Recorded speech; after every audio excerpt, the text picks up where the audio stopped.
Right here, we're going to check connecting rod thrust, or basically the clearance between the connecting rod and the crankshaft. So first things first, we set up our dial indicator, and then we're going to have our dial indicator touching the actual connecting rod cap here.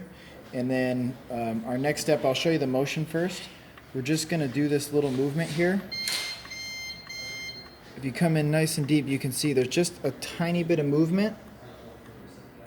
I'm just trying to move it this way, and then go ahead and look at the gauge. So that one, I'm gonna say, we zero it just a little better. I'm gonna call that one at a 3/1000 of an inch of connecting rod thrust. And so that would cover that one, and if you look, that's what it's calling out here in service information. That's connecting rod thrust. And so we just checked connecting rod number 2. We would need to check 1, 2, 3, 4, 5, and 6. So the concept is going to be the same. The tricky one is going to be when you want to check the total crankshaft thrust. And so we'll pull the dial indicator and select one of these crankshaft weights or place it somewhere on the crankshaft. And then we're going to try to throw the entire crankshaft, and that's going to check for the crankshaft thrust. And sometimes they call both of these end play. So let me explain this. If this connecting rod has excessive clearance, as measured by the dial indicator, step 1 is to replace the connecting rod and then remeasure.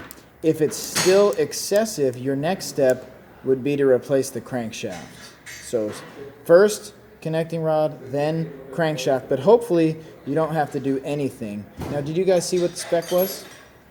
You'll have to find the spec. So 3/1000 I know is going to be in spec, but I don't remember the spec.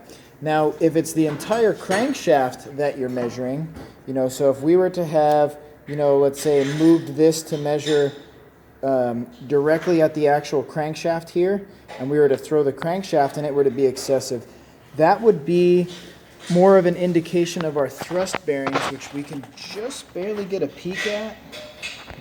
They are down in here. There is a thrust bearing in there.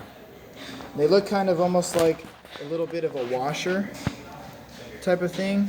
So let's see. It just is a little. You can maybe catch it down in there. So note, it's on this main cap here. And so you'll see that when you take it apart. If the crankshaft thrust was excessive, that would be a thrust bearing issue. So hopefully that helps you.